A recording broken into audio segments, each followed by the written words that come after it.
Hey, what's up everybody? My name is Rick Strong and this is Flat Earth Freak Show. And in this video, I got Daniel Pratt once again. And he's gonna take a ball, put it on a drill, and then spin that ball as fast as he can because he thinks that this somehow replicates the Earth's spin. If you are interested in this in any which way, shape, or form, stay tuned. Okay, now that we have established rim velocity and what it is for the dummies. Perfect. I woke up today and the first thing I did was search rim velocities for the dummies. And then I found this video starring Daniel fucking Pratt. Yes! This is exactly what I was looking for, baby. Woo!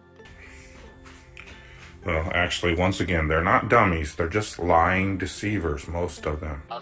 Wait, what? Not dummies? Just lying deceivers? Yeah, you change your story. You change your story way too much there, Daniel Pratt. I don't like that. No sirree. I don't like it one bit.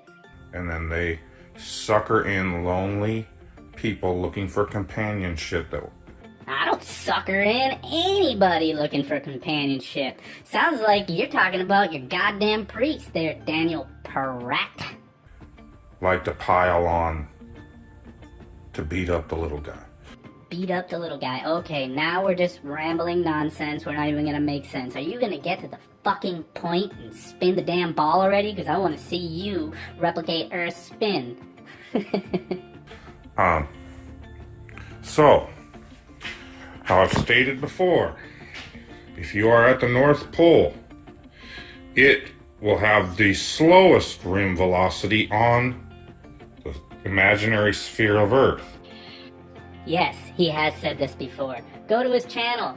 He posts about 20 videos a day, rambling a whole bunch of nonsense, whether it's I love Jesus, or the earth is flat, or YouTube's out to get me, and I have stalkers, and wham, wham, wham, sitting in my basement all by myself, smoking my cigarettes most of the time with a fucking hoodie on my head, with my thumb up my ass, and I don't know what the fuck is going on. Thus it will have the greatest gravitational pull. So if I'm at the North Pole with a test tube of water, it will be being affected by the imaginary force of gravity most at the North Pole and the South Pole. Yes, it will be affected by the gravity more than it would be at the equator, and this has been tested and proven by multiple sources. Continue, Daniel Pratt, continue. The farther I go out towards the rim or equator, The rim or equator? I don't know, but I don't see a fucking rim at the damn equator. Just saying. the centrifugal force. The what? Did this motherfucker just say centrifugal? For anybody out there that is, not really that great with the English language, he means centrifugal. Centrifugal force. I just showed you yesterday that shows at 60 miles an hour, people thinking a ball with a rim velocity of 1,000 miles an hour can hold water are insane. I'm just gonna start throwing numbers out there. 60 miles an hour and 1,000 miles an hour in water and insane and man, you are fucking insane, Daniel Pratt. Insane. But continue. I proved it with actual science. He proved it with actual science. Go check it out. He nailed it. He is gonna get the Nobel Prize. It's coming his way. Watch. Now I say, when you are on the equator, that same test tube of water that you marked the water level up here, Now I say, shut the fuck up. No, keep going. You're an idiot. will be higher. Why? Because centrifugal force. Centrifugal force again. Will he ever learn? And you would now be facing, so the water would be forced out this way, but if you're standing on the side of the ball, It is forced out that way. There is a bulge. Just Google it. Or no, they're making that shit up too. That would mean the water would be rising in your tube. If you're holding the tube up, standing on the side of a ball and your gravity's holding you to the ground. Yeah, if I could quickly run from the fucking North Pole to the equator with a tube of water and be like, oh my god, Jesus Christ, it's totally affected her. Oh no. Fucking idiot. Continue. The water level would be going this way, people. These sock accounts keep coming and trying to say, no, it would be lower. How? How do you figure? I don't know how the hell you figure. That's for damn sure. Holy shit. This guy cracks me up, man. I love you, actually. I think I love you, Daniel Pratt. Love you wrong time. With the fact of rim velocity I just explained thoroughly. Calm down, Daniel. It's just your phone. You do not have to yell into it angrily like it's actual people. There is no people anywhere near you. They have all ran away. Everyone. Every single one. Show me a single person and I will shut the fuck up. And I will leave a link again in this video to 2 videos explaining rim velocity for those that still don't understand. Yeah, because he thinks everyone else doesn't understand. He's the only one who knows. Everyone else is wrong because they're like, oh no, you don't know what the hell you're talking about. No, I do know what I'm talking about. My name is Daniel Pratt, and you need to look at these links about rim velocity, and it's going to prove everything that I'm saying, but it's really not though, because I'm retarded. So the water level would have to be higher on the equator by a lot. But it is higher on the equator by a lot. I just showed that yesterday with a sphere maintaining a rim velocity of only 60 miles per hour. It was throwing that water everywhere.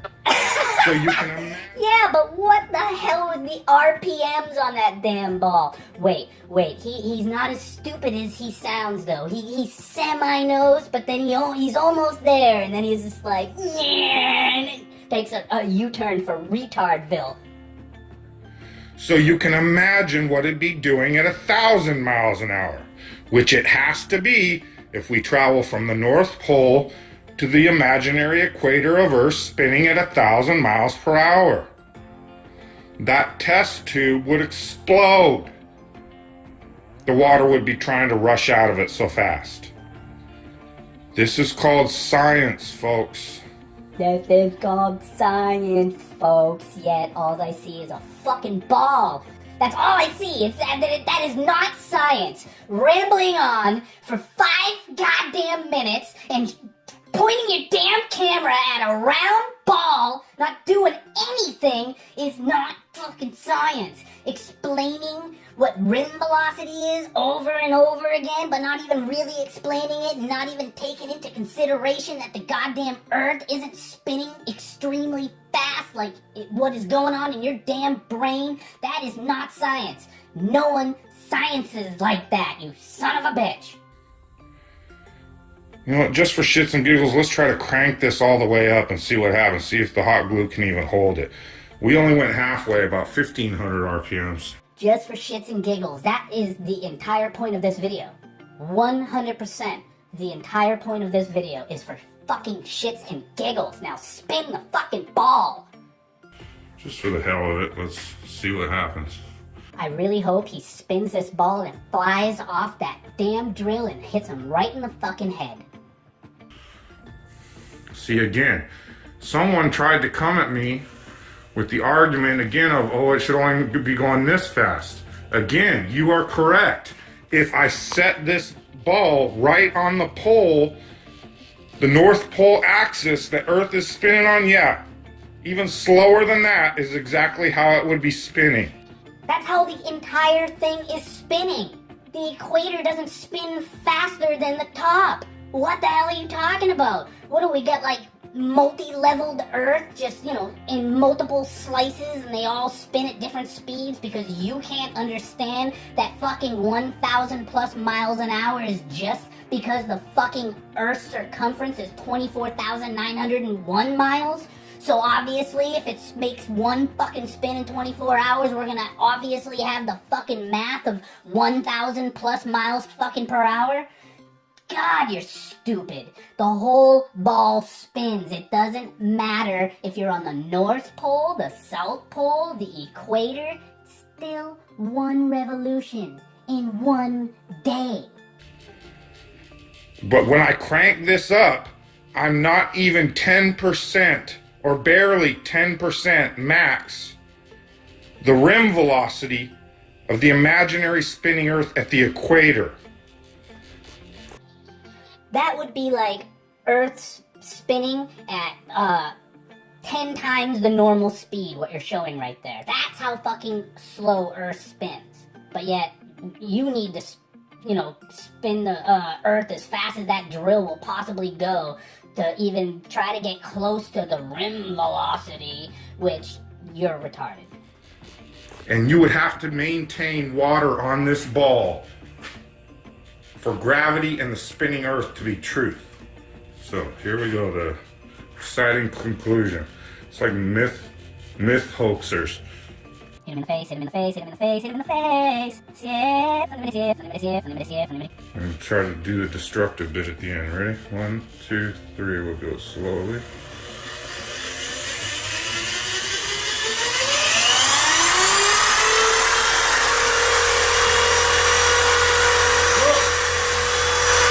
It's an oblate spheroid.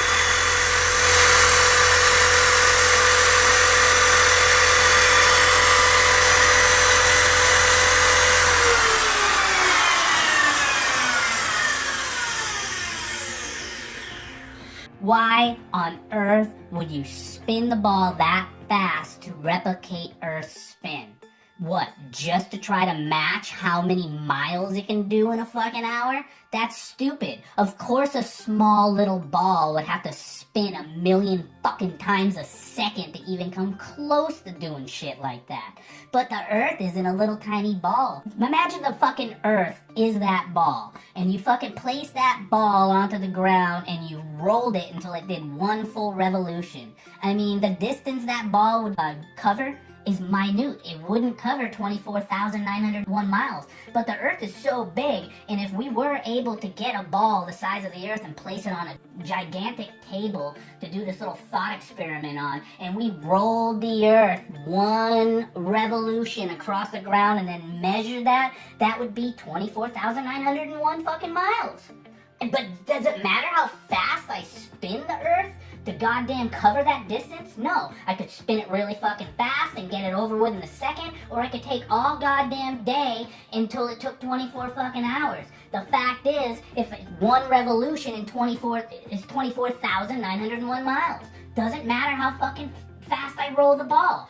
You were just confused on that fundamental fact. It went from a gobstoppers to a Mentos in 2 seconds flat. Well, yeah, you spun that fucking ball. How many fucking night and day times happened when you spun that ball to try to match the fucking rim velocity of Earth? That's the problem you're fucking making here. You're not understanding that the distance covered is based on the size of the object, not how goddamn fast you spin the object. If you spun the Earth that fast, there'd be nothing on Earth. It'd be exactly like you just showed it, right there.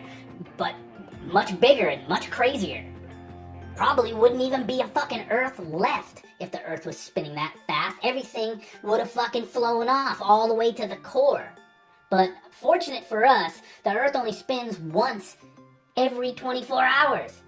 Therefore, everything can fucking stick here because of gravity. So someone came and said, "Congratulations, you just proved why it's an oblate spheroid." No, I just proved why the Earth spinning at 10 times that velocity over billions of years means you're absurd, that this Earth would have ripped to shreds years ago and there wouldn't be a drop of water on it. Thanks. Have a great day. No. You just proved that if the Earth spun 1,000,000 times a fucking second, everything would fly off and nothing could survive on Earth. But, like I said earlier, the Earth only spins once in a 24-hour period, so it will never ever look like that. That is nonsense, and so is Daniel Pratt. And thank you very much for giving us retarded content that we can laugh at and make fun of you on a daily basis. My name is Rick Strong, this is Flat Earth Freak Show, and I'm out.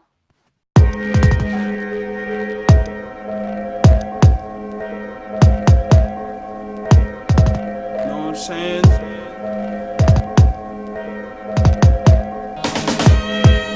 Think you got it figured out by now.